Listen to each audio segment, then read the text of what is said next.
ശരിക്കും നിങ്ങളുടെ ഇപ്പത്തെ ഒരു പണി എന്നൊക്കെ പറഞ്ഞാൽ നിങ്ങൾ എന്താ ശരിക്കും ചെയ്യുന്നത്? അതാണ് രണ്ടാൾക്കും ഒരു പണി ഇല്ലാത്തതാണ്, അതുകൊണ്ടാണ് ഇങ്ങനെ സംഭവിക്കുന്നത് അല്ലേ? നിങ്ങൾക്ക് ഗൾഫിലൊക്കെ പോയിക്കൂടെ? ഞാൻ ദുബൈയിലിരുന്ന് ഗൾഫിൽ പറഞ്ഞേച്ചല്ലേ. എന്തിന്? ഒരു മെന്റലി ചെറിയൊരു സംഭവമായപ്പോ അങ്ങനെ മെന്റൽ പറയാൻ പറ്റില്ല, അതിക്ക് മുകളിൽ എന്തെങ്കിലും പറയാം. ബാപ്പി ഉമ്മയൊക്കെ ഇങ്ങനെ അന്ത വിട്ട് നിൽക്കണം. വല്യമ്മയൊക്കെ ആരാ എനിക്ക് ഭ്രാന്താണ് അറിയാറുണ്ട്, ബാപ്പാക്കൊക്കെ ഭ്രാന്ത്, ആരാണ് എന്റെ കുട്ടിക്ക് ഭ്രാന്താണ് അറിയാണ്ട്. പിന്നെ ഇങ്ങനെ കുറച്ച് കഴിഞ്ഞപ്പോ ഇവരൊക്കെ ഇങ്ങനെ ഫോൺമേലൊക്കെ കളി തുടങ്ങിയപ്പോ എനിക്ക് പ്രഷർ കയറാൻ തുടങ്ങി. എനിക്ക് അതൊക്കെ വെറുപ്പല്ലേ, കാരണം ഫോണൊക്കെ പിശാചിന്റെ അല്ലേ. ഞാൻ ഇവരൊക്കെ ഫോണൊക്കെ എടുത്ത് വെച്ച് ജനലൊക്കെ ചവിട്ടി പൊട്ടിച്ച്. ഇവള് അറിഞ്ഞിരുന്നോ നിങ്ങൾക്ക് ഇങ്ങനെ ഒരു അസുഖം വന്നു എന്നുള്ളത്? പിന്നെ എന്റെ വീട്ടുകാരൊക്കെ കാണാൻ പോയിരുന്നു ഹോസ്പിറ്റലിൽ. നേരിട്ട് കാണുന്നത് ഷോക്കൊക്കെ അടുപ്പിച്ചോ?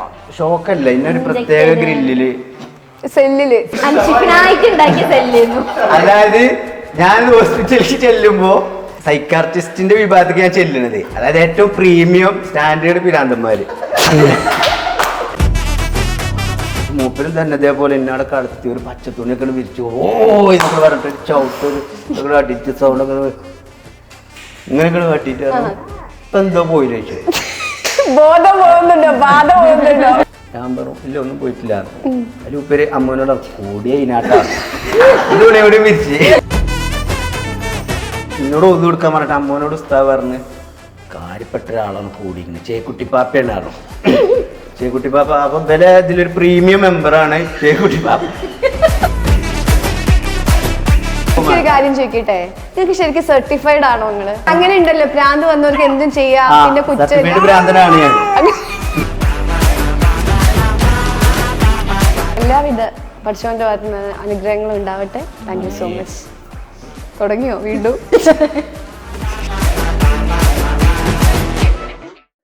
വാട്സാപ്പ് വഴി ഇംഗ്ലീഷ് പഠിക്കാൻ ഇംഗ്ലീഷ് കഫേ ഉള്ളപ്പോൾ ഇംഗ്ലീഷ് ഒരു വിഷയമേ അല്ല. English cafe presents you the perfect English. English cafe, we present you the perfect English. WhatsApp now 9633388575. ഇങ്ങനെ തന്നെയാണോ ആള് വളരെ നിഷ്കളങ്കനാണോ? എല്ലാം വിട്ടുകൊടുക്കുന്ന സ്വഭാവമാണോ? വഴക്ക് ഒന്നും ഇല്ലേ? നിങ്ങൾ വഴക്കിടാറില്ലാത്തൊരു കുടുംബമാണ്. ഞങ്ങൾ കച്ചറൂടി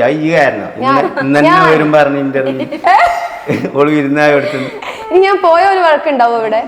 ഇല്ല. ഇന്ന് ഞാൻ ഇപ്പൊ ഇന്റർവ്യൂല് എങ്ങനെ നിക്കണെന്ന് പഠിച്ച് മറ്റേ എനിക്ക് എന്താ വെച്ചാൽ ഈ ആങ്കർമാരെ കുറച്ച് മേക്കപ്പ് ഒക്കെ ഇടുമ്പോ ഓരോടോട് ഒട്ടും ഞാൻ, എന്നിട്ട് ഓരോരുത്തർ കമ്പനി ആയിട്ട്, അതായത് ഇവക്ക് തോന്നുന്നു ഓളാണ് ആങ്കർ, ഇവക്ക് തോന്നുന്നു ഓളാണ് ആങ്കർ, ആങ്കറും ഞാനുമാണ്. ഇവളിങ്ങനെ ഓരോന്ന് പറയും, ഞങ്ങൾ രണ്ടാളായിക്കൂടെ ചാടി കഴിച്ച് നടക്കും. അങ്ങനെയൊക്കെ ഇന്നിപ്പോ ഒരു കൺട്രോൾ ഉണ്ട്. അതെ, ഇവള് പഠിപ്പിക്കും. നിങ്ങൾ പഠിക്കോ? അതെ. ഇപ്പൊ ഈ ശരിക്കും നിങ്ങളുടെ ഇപ്പത്തെ ഒരു പണി എന്നൊക്കെ പറഞ്ഞാൽ നിങ്ങൾ എന്താ ശരിക്കും ചെയ്യുന്നത്? അതാണ് ഞാനും ചോദിക്കുന്നത്, എന്താ പണി? അതുകൊണ്ട് ചോദിക്കും. കുട്ടികളെ നോക്കാൻ പറയാം, ഞാൻ പറയാം നോക്കാം എന്താ പണി. ഞാൻ ഓളോട് ചോദിക്കാം എനിക്ക് എന്താ പണി. കാരണം ഓള് ഉച്ചക്കൊക്കെ വന്നാണ് എന്റെ അവിടെ കിടന്നുറങ്ങുമ്പോ എന്നോട് പറയും എനിക്കിവിടെ കുറെ പണി ഉണ്ട് പറയും. എന്താ പണി? എന്തൊക്കെയും എടുത്ത പണി എന്താ പറയാ? അത് വേഗം ഞാൻ ചോദിക്കും, കാരണം അവർക്ക് ആലോചിക്കാൻ ടൈം കൊടുക്കില്ല. വേഗം പറയും എടുത്ത പണി പറയണേ. അപ്പോൾ ഞാൻ അങ്ങനെ മുറ്റടിച്ചു വരാൻ വേണ്ടി നിക്കേനി, അപ്പോഴാണ് കുട്ടി കരയാൻ നിന്നത്. അപ്പൊ ഞാൻ അതൊന്നല്ല, എന്തെടുത്തെടുത്ത് വേറെ പറയും കൈ ഇങ്ങനെ പൊട്ടും ഞാൻ, കാരണം നമുക്ക് ഇത് ആലോചിക്കാൻ ടൈം ഉണ്ട്. എന്താണ് ചോദിക്കും. അപ്പൊ ഒന്നും എടുത്തിട്ടുണ്ടാവില്ല. അപ്പൊ അതേ ചോദ്യം ഒളിഞ്ഞോടും ചോദിക്കും നിങ്ങൾക്ക് എന്താ ഇവിടെ പണി വെച്ചാല്. അതാണ് രണ്ടാൾക്കും ഒരു പണി ഇല്ലാത്തതാണ്, അതുകൊണ്ടാണ് ഇങ്ങനെ സംഭവിക്കുന്നത് അല്ലേ? നിങ്ങൾക്ക് ഗൾഫിലൊക്കെ പോയിക്കൂടെ? ഞാൻ ദുബൈയിലിരുന്ന് അവിടെ എന്നെ പറഞ്ഞേച്ചല്ലേ. എന്തിന്? അവിടെ ആളോ ഓവറാണ്. അവിടെ ആളോറായി ഇവിടെ വന്ന് ഇവിടെ ആളോറായി കാര്യം. ഗൾഫിൽ നിന്ന് ഇതേപോലെ ഞാൻ ഒരു മെന്റലി ചെറിയൊരു സംഭവമായപ്പോ അങ്ങനെ മെന്റൽ പറയാൻ പറ്റില്ല, അതിക്ക് മുകളിൽ എന്തെങ്കിലും പറയാം. മറ്റേ ഷെയ്ൻ ടോം ഇവന്റെ ചാക്കോന്റെ അനിയൻ പറയില്ലേ, എടാ ഞാൻ കടന്നിട്ടുണ്ട് ഇവിടെ അല്ല ഡി അഡിക്ഷൻ സെന്ററിലാണ് അറിയില്ല. അതേപോലെ അത് ആത്മാഭിമാനത്തോട് കൂടിയാണല്ലോ പറയുന്നത്. പൈപ്പ് പൊളിച്ച് നോക്കട്ടെ മോനെ. ഇങ്ങനെ എന്തൊക്കെ പൊളിക്കും ഇവര്? ടാപ്പിൽ ഒരു ദിവസം ഒരു വീടിന്റെ എന്തെല്ലാം നിങ്ങൾ പൊളിച്ചു? ഞാനൊക്കെ ഒരു 5 year വാറന്റി ഉള്ള സാധനങ്ങൾ ഞാൻ ഫിറ്റ് എടുത്തു. ഇത് പൈപ്പാ നല്ലതാ. മറ്റേ ബാബു ബോയ്സ് ഡൈനിങ് ടേബിളിന്റെ ചില്ല് അത് പൊട്ടിച്ചു. സിസ്റ്റത്തിന്റെ ഗ്ലാസ് സിസ്റ്റം പൊട്ടിച്ചു. ഇങ്ങനെ പിടിച്ച് മറിച്ചിട്ട് അതാ ചുമര്. അതൊക്കെ പിന്നെ തെളിയിക്കാൻ പോയി.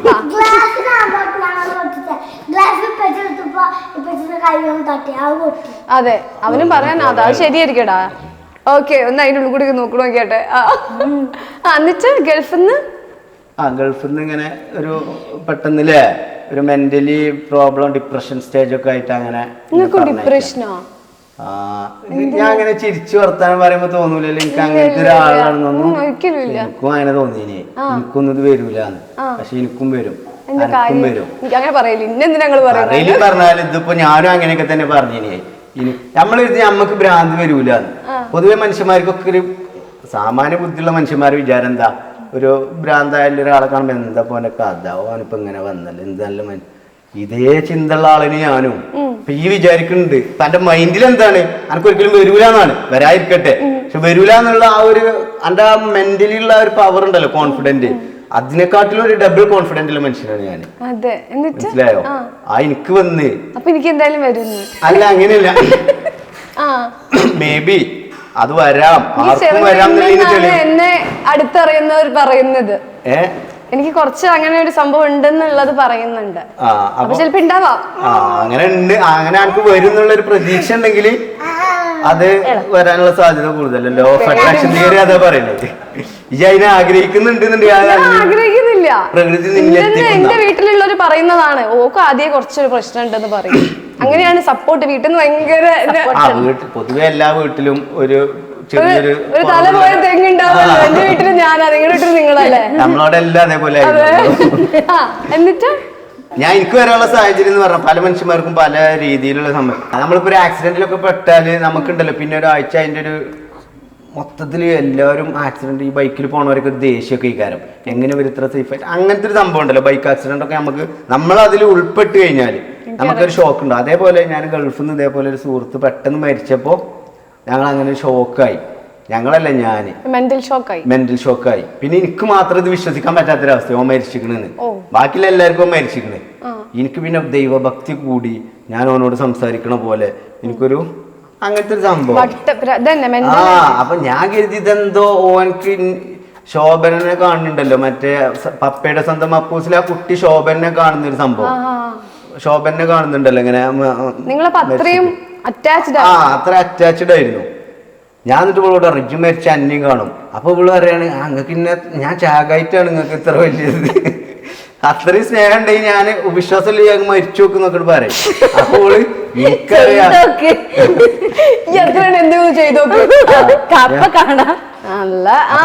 ഓനെന്താ വെച്ചാല് അങ്ങനെ ആ ആള് മരിച്ചത് എനിക്ക് സത്യം പറഞ്ഞാൽ ഭയങ്കര ഷോക്കായി പോയി.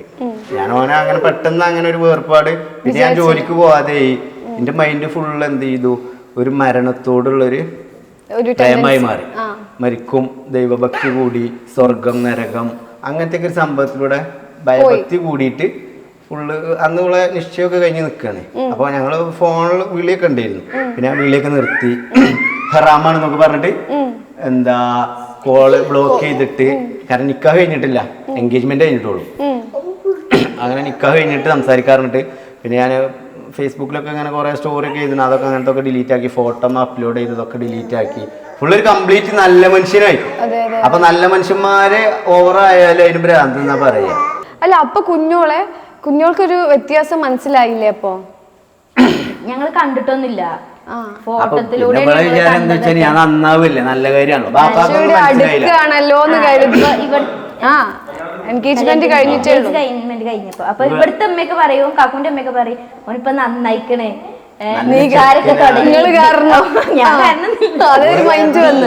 അങ്ങനെയാണ് നമ്മൾ വിചാരിക്കുക. ഓരോ മാറ്റങ്ങൾ ഓരോരുത്തർ വരുമ്പോഴാണ്. പിന്നെ മുതലാളി വിളിച്ചിട്ടുണ്ടായിരുന്നു, ഗൾഫിലത്തെ മുതലാളി വിളിച്ചിട്ടായിരുന്നു. ഇങ്ങനെ ചെറിയൊരു സുഖമില്ലായ്മ ഉണ്ട് തോന്നുന്നുണ്ട്, ഒരു പെട്ടെന്ന് ഇവിടുന്ന് കയറ്റണം പറഞ്ഞു. അങ്ങനെ അപ്പൊ എന്താണ് ബാപ്പ ചോദിച്ചു, മുതലാളിനോട് ചോദിച്ചു എന്താ കുഴപ്പം ചോദിച്ചു. അപ്പൊ എപ്പോഴും പള്ളിക്കലാണ്, പള്ളിയിൽ പോവും, ഖുർആനും. അപ്പൊ അതൊക്കെ നല്ലതല്ലായിരുന്നു. നിങ്ങൾക്ക് വീട്ടിലെത്തുമ്പോൾ മനസ്സിലാവും പറഞ്ഞേ. മുതലാളി വേഗം പാക്ക് ചെയ്തിട്ട് അവിടെ ഇങ്ങോട്ട് വിട്ട് അങ്ങനെ നാട്ടിലേക്ക് വന്ന് നാട്ടിലെത്തി. പിന്നെ അപ്പൊ ഇവർക്ക് ഞാൻ കൂടാൻ കോയറ്റായിട്ടുള്ള ഒരു മനുഷ്യനാണ്. ഇത്ര ഒരു ബാപ്പി ഉമ്മയൊക്കെ ഇങ്ങനെ അന്തം വിട്ട് നിൽക്കാണ്. വല്യമ്മയൊക്കെ ആരാ എനിക്ക് ഭ്രാന്താണ് അറിയാറ്, ബാപ്പാക്കൊക്കെ ഭ്രാന്ത്, ആരാണ് എന്റെ കുട്ടിക്ക് ഭ്രാന്താണ് അറിയാണ്ട്. ഞാൻ കൂളായിട്ട് പിന്നെ ഇങ്ങനെ കുറച്ച് കഴിഞ്ഞപ്പോൾ ഇവരൊക്കെ ഇങ്ങനെ ഫോൺമേലൊക്കെ കളി തുടങ്ങിയപ്പോൾ എനിക്ക് പ്രഷർ കയറാൻ തുടങ്ങി. എനിക്ക് അതൊക്കെ വെറുപ്പല്ലേ, കാരണം ഫോണൊക്കെ പിശാചിന്റെ അല്ലേ. ഞാൻ ഇവരൊക്കെ ഫോണൊക്കെ എടുത്ത് വെച്ച് ജനലൊക്കെ ചവിട്ടി പൊട്ടിച്ച് അതിന് പോലെ എല്ലാവരും കുടുംബക്കാരൊക്കെ എന്നെ കാണാൻ വന്നേ. നാട്ടിലെവിടേക്ക് ന്യൂസ് പാട്ടേക്കണ്, അൻസിപ്പ് ഇങ്ങനെ വരുന്നുണ്ട്, കിളി പോയിക്കണ്. അപ്പൊ നാട്ടുകാരൊക്കെ ഇങ്ങനെ എന്നെ അറിയാത്ത സാധാ ഗൾഫുകാർ കാണാൻ നിൽക്കുന്ന പോലെ അതായത് ഇവരോട് പറഞ്ഞിരിക്കണേ പെരക്കാരൊക്കെ അതേപോലെ. അതായത് അയലോക്കാർക്കൊക്കെ ഉള്ളിലുണ്ട് എപ്പോഴൊക്കെ എന്നില്ലേ. ഇവരത് കാണാൻ നിൽക്കാന്ന് എനിക്കറിയാം. പക്ഷെ ഇവരോടൊക്കെ പറഞ്ഞിരിക്കണ എന്ത്, മുതലാളി പറഞ്ഞിരിക്കണം ഓനെ അങ്ങനത്തെ രീതിയിൽ കാണരുത്, ഓൻ വരുമ്പോ നീറ്റ് ആൻഡ് ക്ലീൻ ആയിട്ട് നിൽക്കണം, ഫേസിൽ കൂടി ഒരു ഇതുണ്ടാവരുത് എന്നൊക്കെ. അപ്പൊ ഞാൻ വന്നപ്പോ ഇവരൊക്കെ നല്ല ഭയങ്കര ഡീസന്റ്. പക്ഷെ ഇവരൊക്കെ ക്യാരക്ടർ എനിക്ക് തോന്നി ഇവരൊക്കെ പിശാചിലേക്ക് പോവാണെന്ന്. അപ്പൊ ഇവരെ നന്നാക്കണ്ടേ. അപ്പൊ എന്റെ പെങ്ങളൊക്കെ ഫോണൊക്കെ റോഡ് കൂടെ ഫുന്നേരം പോയി, പുതിയ ഫോണില്ലേ. എന്നിട്ട് എല്ലാരും ഫോണ് ഞാൻ കൂട്ടിയിട്ട് ഞാൻ മണ്ണെണ്ണൊക്കെ പറഞ്ഞ് കത്തിച്ച്. അപ്പം കുഞ്ഞോളൊക്കെ അറിയണ്ടായിരുന്നു. ഇല്ല, ഓളവിടെ ഇല്ലേ. വീട്ടിലല്ലേ ഓളെ വിചാരം ഓളെ പുതിയ ആപ്പിള ദുൽഖർ സൽമാൻ ഉസ്താദ് ഹോട്ടലിൽ വരുന്ന പോലെ ആ ബാഗ് ഇതൊക്കെ വെച്ച് ഇങ്ങനെ ആ പാട്ടൊക്കെ ഇട്ട് ഇങ്ങനെ ഗൾഫിൽ നിന്ന് വരിക. ഇവിടെ ജയറാം മറ്റെന്തിന് വരുന്ന പോലെ ഓള് പ്രതീക്ഷിക്കുന്നത് ദുൽഖർ സൽമാൻ ഉസ്താദ് ഹോട്ടലിൽ നിന്ന് ഗൾഫിൽ നിന്ന് വരുന്ന വരവ്. ദുബായിൽ നിന്ന് പുതിയ ആപ്പിള വന്നിട്ട് എന്നൊക്കെ പറഞ്ഞ് ബാപ്പയ്ക്ക് വിളിച്ചറിഞ്ഞ് ഓളെ വീട്ടിക്ക് ഓളെ ആങ്ങളൊക്കെ ഇവളോട് പറഞ്ഞ് അൻഷിഫ് എത്തിയിട്ടുണ്ട് കേട്ടോ എന്നൊക്കെ പറഞ്ഞു. കണ്ടിട്ടില്ലല്ലോ, ഞങ്ങൾക്ക് പരസ്പരം കാണാനുള്ള ഒരു തോരയൊക്കെ ഉണ്ട്. പക്ഷെ എനിക്ക് കിളി പോയിട്ട് ഇതൊന്നും ഓർമ്മയില്ല. ഇവളൊക്കെ മറന്നു വെച്ചിക്കണ ഞാൻ എവിടെയൊക്കെ മൈൻഡിന്റെ ഏതോ ഒരു കോണിൽ വെച്ച് പോയിക്കണ ഞാൻ. അങ്ങനെ ലോക പിരാന്ത് എന്ന് പറഞ്ഞാൽ ഇവർക്ക് മനസ്സിലായി, നാട്ടുകാർക്ക് മൊത്തം മനസ്സിലായി, ആകെ പാട്ടായും ചെയ്ത്. അതായത് പൊതുവെ ഭ്രാന്തിൽ നമ്മൾ സ്വകാര്യമായിട്ട് വെക്കുമല്ലോ, പക്ഷെ ഇവര് കാണാനുള്ള ആകാംക്ഷ കൊണ്ട്. കാരണം എനിക്ക് ഭ്രാന്തായി എന്ന് പറഞ്ഞാലേ ഞാൻ അഭിനയിച്ചാണെന്നേ പറയുള്ളൂ ജനങ്ങള്. കാരണം എനിക്ക് പ്രതീക്ഷിക്കണില്ല. അപ്പൊ അന്നിൽ ഇവര് പ്രതീക്ഷിക്കുന്നുണ്ടാവില്ല എനിക്ക് ഭ്രാന്താവുന്നു. അതേപോലെ അങ്ങനത്തെ ഒരാളാണ് ഞാനും. അപ്പോ നമ്മളോട് പറയണ്ടെങ്കിൽ നമ്മൾക്ക് ഓർക്കും വരൂല എന്നുള്ള ധൈര്യത്തിൽ. പക്ഷെ ഇവർക്ക് അത് കാണണം, നമുക്കൊരു ആകാംക്ഷയാണല്ലോ. ഒരു ആക്സിഡന്റ് നടന്നാൽ ഇത് ഞാൻ അറിയിക്കണം ആദ്യം, എനിക്ക് കാണാം. സംഗതി കാണാൻ പേടിയാണെങ്കിൽ നമുക്ക് അതാണ് കാണണം, നല്ലൊരു മൈൻഡിക്ക്. എന്നിട്ട് ഇത് ആൾക്കാരോട് ഞമ്മക്ക് ആദ്യം പറയണം ഗ്രൂപ്പിലൊക്കെ. പിന്നെ അവിടെ ഈ വാർത്തന്റെ പറഞ്ഞ ചാനലില് ഫേക്ക് ന്യൂസ് ഇട്ട മാതിരി നമ്മളാവണത് ആദ്യം അറിയിക്കണം എന്നുള്ളൊരു സംഭവം നാട്ടിലൊക്കെ വാട്സപ്പ് ഗ്രൂപ്പിലൊക്കെ ഇത് അറിയിക്കാനുള്ള ഒരു ത്വരയൊക്കെ കൂടിയിട്ട്. പക്ഷെ അന്ന് വന്നോലിനെ കാണാൻ വന്നോലൊക്കെ പെട്ട് എല്ലാവർക്കും ഒരുവിധ ആൾക്കാർക്കൊക്കെ ചവിട്ട് കിട്ടി, അടി കിട്ടി, ഏറ് കിട്ടി, അങ്ങനത്തെ ഒരു സംഭവം. ആകെ ഒരു വൈബ്, അലമ്പ് വൈബ്. മതം കയറിയതാണ് എനിക്ക്. മതഭ്രാന്ത് എന്ന് പറഞ്ഞാല് അതായത് ഭയങ്കരമായിട്ട് ഞാൻ എന്ത് ചെയ്തു, പടച്ചോനിലേക്ക് എന്നുള്ള ഇത് വന്ന്. പിശാചാണ് എല്ലാവരും, മനുഷ്യന്മാർക്കൊക്കെ പിശാചിന്റെ കേടുണ്ടെന്ന് പറഞ്ഞിട്ട് അങ്ങനത്തെ ഒരു സംഭവം. ഞാൻ നമ്മളെ മതത്തിന് എതിരായിട്ട് പറയുന്നല്ലോ കേട്ടോ. എന്റെ ഒരു ഞാൻ അനുഭവിച്ചൊരു സംഭവമാണ്. ഇപ്പൊ എനിക്ക് കുറെ ഇൻസ്റ്റാഗ്രാമിൽ കുറെ ആളുകൾ മെസ്സേജ് അയക്കും, അന്ന് നിങ്ങൾ യൂട്യൂബിൽ പറഞ്ഞ സംഭവം ഇന്ന് ഭർത്താവിനുണ്ട്, അല്ല എന്റെ മകൾക്കുണ്ട്, പ്രസവത്തിൽ പെട്ടെന്ന് അങ്ങനെ ആയി, ഇപ്പൊ ഭക്തി കൂടി, ഇപ്പൊ ഭയങ്കര ഭക്തി കൂടിയിട്ട് ഒരു ഭൗതിക ലോകത്തിനോട് താല്പര്യമില്ലാതെ അങ്ങനത്തെ ഒരു സംഭവം പറഞ്ഞു കുറെ ആൾക്കാർ മെസ്സേജ് അയക്കലുണ്ട്. അതേപോലെ കുറെ സിസ്റ്റം കൈകാര്യം ചെയ്യണവര്, ഈ സോഷ്യൽ മീഡിയ യൂസ് ചെയ്യണവർക്കൊക്കെ കൂടുതൽ ഈ അഡിക്ഷൻ സംഭവം വന്നു കഴിഞ്ഞാൽ അവർക്കൊക്കെ പെട്ടെന്ന് ഇങ്ങനത്തെ ഒരു സംഭവം വരുന്നുണ്ട്. റിക്കവറി ആയത് ചോദിക്കുകയാണെങ്കിൽ ഇവള് ഫസ്റ്റ് ഞങ്ങൾ മീറ്റ് ചെയ്തിട്ടില്ലല്ലോ. ഞാനാണെങ്കിൽ സുഖമല്ല, എനിക്ക് ഇവള് ഓർമ്മയില്ലല്ലോ. ഇത് പെണ്ണിട്ടണമെന്ന് നമ്മള് വീട്ടിൽ പ്രഷർ കൊടുത്തു കൊണ്ടാണ്. ഞാനെന്താ വെച്ചാൽ പെണ്ണിട്ട് നമ്മള് പേരിൽ പറയാൻ പറ്റൂല, കാരണം പ്രായമാകണല്ലേ ഉള്ളൂ. നമ്മളൊരു ഐഡിയ ഇട്ട് എന്താ വെച്ചാല് നമ്മള് ഗൾഫിൽ നിന്നൊക്കെ ഇങ്ങനെ എനിക്കൊരു അനാഥ കുട്ടിനെ കെട്ടണം, എത്തിയും കുട്ടിനെ കെട്ടണം എന്ന് പറയും. അതൊരു ഐഡിയ. അതായത് എനിക്ക് പെണ്ണെട്ടണം എന്ന് പറയാൻ പറ്റൂലല്ലോ. എനിക്കൊരു എത്തിയും കുട്ടിനെ കെട്ടണം പറഞ്ഞാൽ എന്തായി, അതിന്റെ ആ ഒരു പെണ്ണെട്ടാളത് എത്തിയത് പെണ്ണ് കെട്ടലും ആയി, കാര്യം അവതരിപ്പിക്കലും ആയി. അങ്ങനെ പെണ്ണിട്ട ഒരാള്, അതായത് ഇവിടെ എനിക്ക് മാത്രമേ പെണ്ണെട്ടല് നിർബന്ധമുള്ളൂ, വീട്ടുകാർക്കൊന്നും ഞാൻ പ്രായമാവണല്ലേ ഉള്ളൂ എന്നുള്ളൊരു ഇതിലാണ്. പ്രായമല്ല, 23 വയസ്സായിരിക്കും അല്ലേ കല്യാണം കഴിക്കുമ്പോ. 24 വയസ്സിലാണ് കല്യാണം കഴിക്കുന്നത്. അപ്പൊ ഇവിടെ നിർബന്ധിക്കാനാക്കി പിരാന്താണ്. അതായത് ഇതിന് മുൻകൈ എടുക്കാത്ത ആള് ഞാൻ, എനിക്ക് പിരാന്ത്. പിന്നെ ഒന്ന് ഇവക്കാണെങ്കിൽ അതിൽ അന്തായിട്ടില്ല. കാരണം ഇവക്ക് ഇപ്പൊ തന്നെ നിങ്ങൾക്ക് അറിയില്ല 25 വയസ്സായി. ഇപ്പൊ തന്നെ നമുക്ക് വലിയൊരു ഇതില്ല. അന്നപ്പോ തീരെ ഉണ്ടാവില്ലല്ലോ അന്തം. അല്ല എന്നിട്ട് നാട്ടുകാരൊക്കെ കണ്ട് എനിക്ക് അറിയേണ്ടതേ ഇവള് അറിഞ്ഞിരുന്നോ നിങ്ങൾക്ക് ഇങ്ങനെ ഒരു അസുഖം വന്നു എന്നുള്ളത്? പിന്നെ എന്റെ വീട്ടുകാരൊക്കെ കാണാൻ പോയിരുന്നു ഹോസ്പിറ്റലിൽ. ഫസ്റ്റ് ഇവരിനെ കാണുന്നത് നേരിട്ട് കാണുന്നത് ഷോക്കൊക്കെ അടുപ്പിച്ചോ? ഷോക്കല്ല, ഇന്നൊരു പ്രത്യേക ഗ്രില്ലില് സെല്ലില് അൻഷിഫിനായിട്ട് ഉണ്ടാക്കിയ സെല്ലിന്നു. അതായത് ഞാൻ ഹോസ്പിറ്റലിൽ ചെല്ലുമ്പോ സൈക്കാർട്ടിസ്റ്റിന്റെ വിഭാഗത്തേക്ക് ഞാൻ ചെല്ലുന്നത്. അതായത് ഏറ്റവും പ്രീമിയം സ്റ്റാൻഡേർഡ് പിരാന്തന്മാര്. അതിൽ അത്രയും മൂത്താലേ അതിൽ ഇടുള്ളൂ പോലോ. അതില് ജയില് മാതിരിയാ കമ്പിയൊക്കെ. ഇങ്ങനത്തെ മറ്റേ കമ്പി ഉണ്ടല്ലോ, മോളെ ഉറപ്പുള്ള കമ്പില്ലേ, ആ ടൈപ്പൊക്കെ. മറ്റേതൊക്കെ ഒരു ചങ്ങലൊക്കെ മറ്റേതൊക്കെ ചാടിപ്പോയാലും കുഴപ്പമില്ല എന്നുണ്ടെങ്കിൽ ഇല്ല, പോയാ മതി എന്നല്ലേ. ഇതറ പോവരുത്, കാരണം പോയാ ബാക്കിയുള്ളവർ ഇടങ്ങാറാവും. അങ്ങനത്തെ ഇതുണ്ട്. ഏറ്റവും ലാസ്റ്റ് ഇപ്പൊ കുതിരവട്ടത്താ അല്ല, മഞ്ചേരി മെഡിക്കൽ കോളേജിലെ സൈക്കാർട്ടിസ്റ്റ്. അങ്ങനെ ആ ഗ്രില്ലിന്റെ ഉള്ളിലാണ് എന്നെ ആക്കിയത്. അപ്പൊ ആ സെല്ല് ഫസ്റ്റ് മൂല്യന്മാരുടെ ഫാമിലി. എനിക്ക് 9 അമ്മമാരാ. അതിലാ എനിക്കിങ്ങനെ കിളി പോയത് നാട്ടിൽ പാട്ടായതോടുകൂടി അമ്മമാരൊക്കെ ഒരു മീറ്റിംഗ് വെച്ച്. അൻസിപ്പ് ഗൾഫിൽ നിന്ന് നിൽക്കണേ കൊണ്ടുപോകണം പറഞ്ഞു. അപ്പൊ എന്നോട് പക്ഷെ ആൾ ഒറ്റയ്ക്ക് വന്നിട്ട് കാര്യമില്ല, പിന്നെ ഇതാക്കാൻ കഴിയൂല. അതിൽ അമ്മമാര് 9 അമ്മമാരാ. ഇവരെല്ലാരും പാടെ വന്ന് എന്നെ സോപ്പ് ഇട്ട് കൊണ്ടുപോയി. ആദ്യം ഫസ്റ്റ് ഒരു മൂലയുടെ അടുത്ത് കൊണ്ടുപോയി. മൂലയിൽ ഇങ്ങനെ ഒരു നേന്ത്രപ്പഴത്തിലൊക്കെ ഇങ്ങനെ ഊതിയിട്ടും കോഴിമുട്ടയിലൊക്കെ ഇതാക്കിയിട്ട് എന്താ കയ്യിലൊക്കെ ഒരു നൂലൊക്കെ കെട്ടി തന്ന്.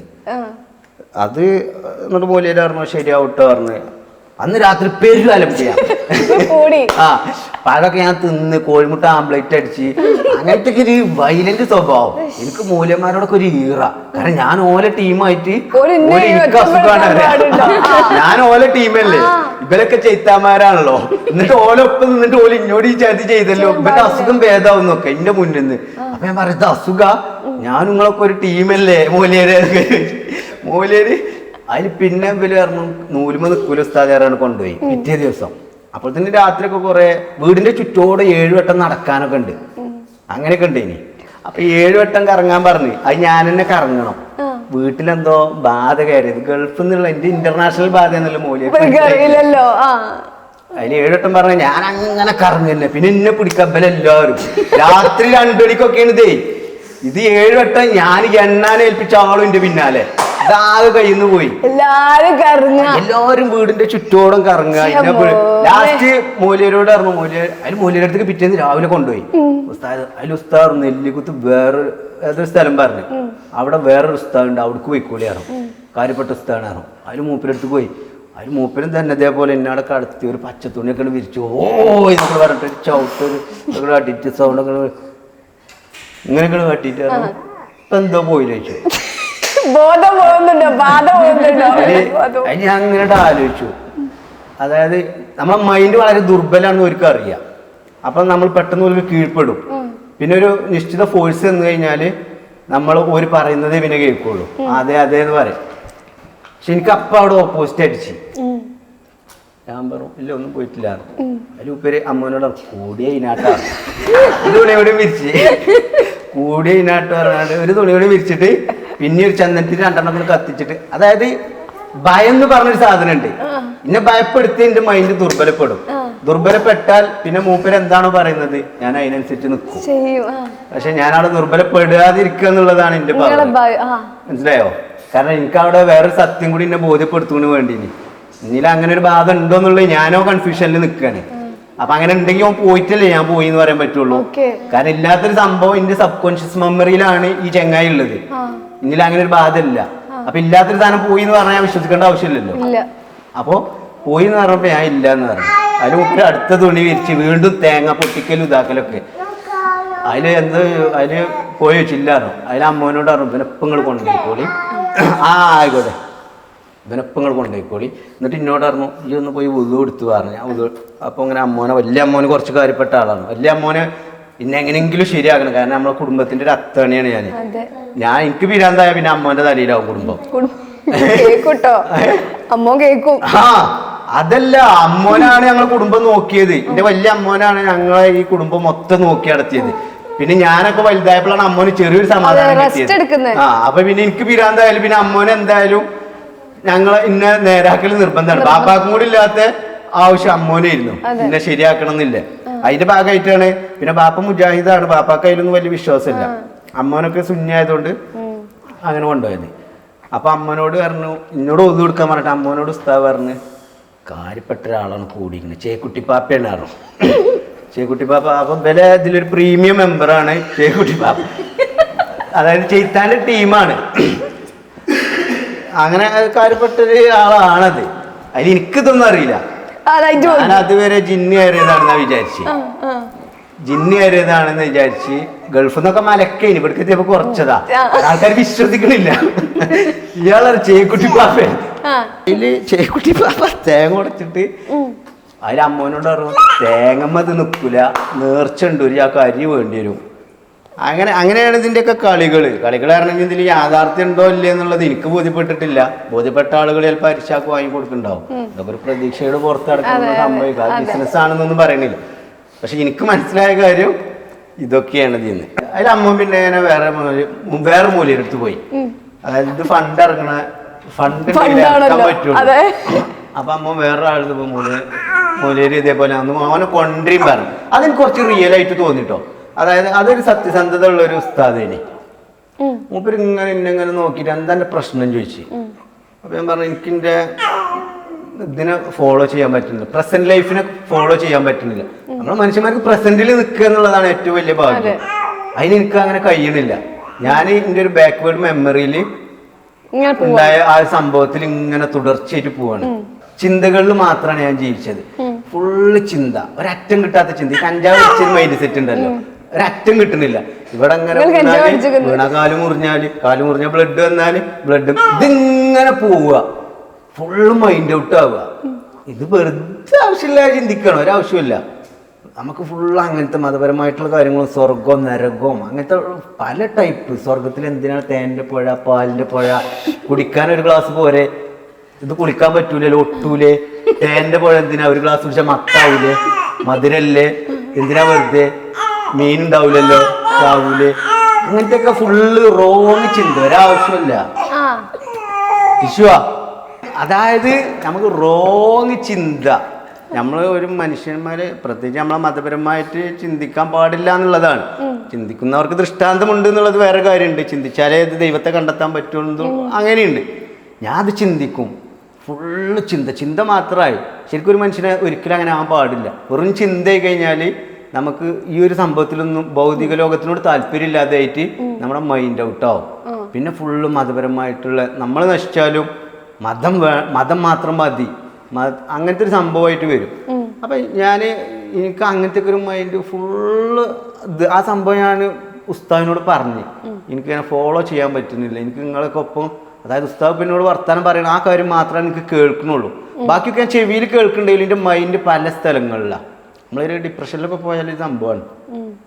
അതിൽ അമ്മനെ വിളിച്ചിട്ട് എന്നോട് പുറത്തേക്ക് ഇറങ്ങാൻ പറഞ്ഞു. അമ്മനോട് പറഞ്ഞു ഇത് ഇങ്ങനെ വെറുതെ എന്തെങ്കിലും ചെയ്തിട്ട് കാര്യമില്ല. ഫറൂഖിലൊരു ഡോക്ടറുണ്ട്, അബ്ദുൾ റസാഖ്, ഇതിൽ സൈക്കാട്രിസ്റ്റിൽ കുറച്ച് ഉള്ള ഡോക്ടറാണ്. മൂപ്പര് പോയിട്ട് കണ്ടുകൊള്ളിയായിരുന്നു. അപ്പോൾ അന്ന് മൂപ്പര് ഇവിടെ മെഡിക്കൽ കോളേജിലുള്ള ഡോക്ടറാണ്. ഫറൂഖിൽ പോയി അപ്പോൾ ഡോക്ടർ എന്നോട് പറഞ്ഞു ഓനെ വിളിക്കുമായിരുന്നു. എന്നോട് ഒരു 1/2 മണിക്കൂർ സംസാരിക്കാൻ പറഞ്ഞു, എൻ്റെ പ്രശ്നങ്ങൾ മൊത്തം പറയാൻ പറഞ്ഞു. അപ്പം ഞാൻ ഇതേപോലെ തന്നെ പറഞ്ഞു എനിക്കിൻ്റെ ഇത് ഫോളോ ചെയ്യാൻ പറ്റുന്നില്ല എന്ന്. അതിന് മൂപ്പർക്കും തന്നെ കാര്യം മനസ്സിലായി. അതായത് ഭ്രാന്ത് എന്ന് പറയാനും പറ്റൂല, എന്നാൽ നോർമലും അല്ല. അതായത് എന്തൊക്കെയോ എന്തോ ഒരു സൂപ്പർ സംഭവമാണ് പറയുന്ന സംഭവമൊക്കെ റിയലാണ്. അതായത് ഇത് സത്യമല്ല എന്നുള്ളതല്ല, പക്ഷെ ഇത് ഒരു മനുഷ്യൻ പറയണ വർത്താനല്ല. സാധാരണ ഒരു മനുഷ്യൻ ഇങ്ങനെ പറയാൻ പാടില്ല. കാരണം മനുഷ്യൻ സാധാരണമായിട്ട് ജീവിക്കണം എന്നുണ്ടെങ്കിൽ ഇങ്ങനെ ചിന്തിക്കേണ്ട ആവശ്യമില്ല. സ്വർഗത്തിൽ ഞാൻ പറഞ്ഞില്ല, പാലിന്റെ പുഴ മേത്തൊട്ടൂലെ, കുളിക്കാൻ പറ്റൂലല്ലോ. അതെ, അങ്ങനത്തെ ഒരു മൈൻഡിലോട്ട് മാറി. അപ്പൊ ഡോക്ടർ പറഞ്ഞു ഓക്കെ അഡ്മിറ്റ് ചെയ്യാൻ പറഞ്ഞു. എൻ്റെ കഥയൊക്കെ കേട്ടപ്പോൾ അപ്പം ഞാൻ കരുതി ഇന്നല്ല ഈ സൂപ്പറാടാറിന് വിടുന്ന കരുതി. അപ്പം അമ്മേനെ വിളിച്ചോ വേഗം കൊണ്ടുപോയിക്കോളി ഇറങ്ങണേ. അമ്മേനോട് വേഗം ആരെ കിട്ടണീച്ചാൽ കിട്ടണ വണ്ടിക്ക് വിട്ടോളി, മെഡിക്കൽ കോളേജിലേക്ക് വിട്ടോളി ഇറങ്ങി. അങ്ങനെ അവിടെ കൊണ്ടുപോയി പിന്നെ കണ്ടപ്പോൾ എല്ലാവരും സലാമൊക്കെ തന്നു. അപ്പം ഞാൻ ചെല്ലുമ്പോൾ തന്നെ ഇവർ നമ്മളെ ഈ ഇതിന്റെ SKSSFന്റെ ഇവരൊക്കെ ഉണ്ടാവുമല്ലോ, മൂല്യന്മാര് മൂല്യന്മാരല്ല, സംഘാടകര് ഈ ഹോസ്പിറ്റലിൽ വോളണ്ടിയർ ആയിട്ട് നിൽക്കുമല്ലോ, CHന്റെ ഒക്കെ എന്താ ഇതിലുള്ള ആളുകൾ. ഞാൻ ചെന്നപ്പോഴത്തേന് ഇവരൊക്കെ എനിക്ക് ഭയങ്കര സ്വീകരണമൊക്കെ.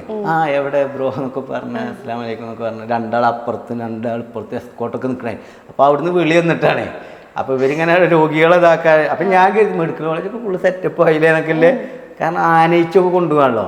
അപ്പോൾ അവിടുന്ന് പറഞ്ഞിരിക്കണേ ഇത് ഏത് നിമിഷം പൊട്ടും കൊണ്ട് പിടിച്ചു കെട്ടാനുള്ള ഒരു സന്ദേശം കിട്ടിയിട്ടാണ്. പിന്നെ എങ്ങനെ കൊണ്ടുപോയി സ്റ്റെപ്പിന് മേലെ കൂടെ കറങ്ങി കൊണ്ടുപോയി ഏറ്റവും മേലെയാണിത്. അതിൻ്റെ ഇടയിൽ ചെറിയ ട്രീറ്റ്മെൻറ്റുകൾ നടക്കുന്നതൊക്കെ ഉണ്ട്. ഇതിൻ്റെ ഓരോ സ്റ്റേജിനനുസരിച്ച് ഓരോ റൂമുകളാണ്. ഓരോ റൂമുകൾ പറഞ്ഞാൽ ഇങ്ങനെ ഗ്രില്ലിട്ടിട്ടുള്ള. അപ്പോൾ ഇതിൻ്റെ ഏറ്റവും മേലെയാണ്. അപ്പോൾ ഫസ്റ്റ് നേരിടാൻ ഇങ്ങനെ ഡോക്ടറെ അടുത്ത് നഴ്സുമാരുടെ അടുത്ത് ചെന്ന് കുറച്ച് നേരം വർത്താനൊക്കെ പറഞ്ഞ് ഞാൻ നഴ്സുമാരോടൊക്കെ വർത്താനം പറഞ്ഞു. നഴ്സുമാർ പറഞ്ഞു ഒരു ബ്ലഡ് ഷുഗർ ടെസ്റ്റ് ചെയ്യണം പറഞ്ഞ ഒറ്റ അടിയാണ്. അത് ബോധം പോകണം വരുന്ന അതെനിക്കറിയില്ല. അപ്പോൾ അവിടുന്ന് ആദ്യം തന്നെ പറഞ്ഞിരിക്കണം ഡോക്ടർ പെട്ടെന്ന് അടിച്ച് എന്നിട്ട് പിന്നെ എന്നെ നേരെ സെല്ലിലോട്ട് കൊണ്ടുപോയി. അപ്പോൾ സെല്ലിലോട്ട് കൊണ്ടുപോയപ്പോൾ കുറേ ആൾക്കാരുണ്ട്. ഇവർ വിചാരം ഞാനെന്തോ, അതായത് ഞാൻ കരുതി എനിക്ക് പിരാന്താണെന്നുള്ളത് എനിക്കറിയില്ലല്ലോ. അങ്ങനെയാണെങ്കിൽ എൻ്റെ പ്രശ്നങ്ങൾ എന്താണ് എനിക്ക് മനസ്സിലാവും. എനിക്ക് പിരാന്താണെന്ന് എനിക്ക് മനസ്സിലായാൽ എനിക്കെന്ത് ചെയ്യാം, ഇതിന്ന് റിക്കവറി കിട്ടും. കാരണം ഞാൻ എന്താണ് സംഭവിച്ചതെന്നുണ്ടെങ്കിൽ എനിക്ക് മാറ്റി വെക്കാൻ പറ്റും. പക്ഷെ ഞാൻ മനസ്സിലാക്കണില്ല എനിക്ക് ഭ്രാന്താണെന്നുള്ളത്. കാരണം എന്നെ കാണുന്നവര് പറയണില്ല ഇപ്പം എനിക്ക് ഭ്രാന്താണ്, എന്നോട് മൊത്തം എനിക്ക് ഭ്രാന്താണെന്ന് പറയില്ലല്ലോ. ശരിക്കും അത് പറയണം. ഭ്രാന്തനോട് എനിക്ക് ഭ്രാന്താന്ന് പറഞ്ഞാല് ഓനത് മാറ്റുള്ളൂ. ഇത് ഓനോട് ഞങ്ങൾക്ക് എന്തോ കഴിവുണ്ടിട്ട് പറഞ്ഞാ പിന്നെ ഓനെ പ്രോത്സാഹിപ്പിക്കുക. ആവശ്യമില്ലാതെ മറ്റേ നിവിൻ പോളി മറ്റത്തിൽ പറയണ്ടല്ലോ, സുഹൃത്തിന് ആവശ്യമില്ലാത്ത വാഗ്ദാനങ്ങളും പ്രോത്സാഹനങ്ങളും നൽകി കുഴി ചാടിക്കാറ്. അതേപോലത്തെ ഒരു സംഭവമാണ് ഇവിടെ. സമൂഹം നമുക്ക് എന്ത് ചെയ്യാണ്, നമ്മളോട് പറഞ്ഞു തരുന്നില്ല. എൻ്റെ വീട്ടുകാർ ആരെങ്കിലും ഒരാളിനോട് ഇതിന് നാട്ടുകാർ ഇതിന് ഈ സമൂഹം ഭ്രാന്തെന്നാണ് പറയാന്ന് പറഞ്ഞിട്ടുണ്ടെങ്കിൽ ഞാനത് മാറ്റും. ഇവരൊക്കെ എന്താണ് ഒരു ഇന്റെ ഡയലോഗുകൾ കേൾക്കുമ്പോൾ ഇവർ അമ്പരന്ന് പോവാണ്.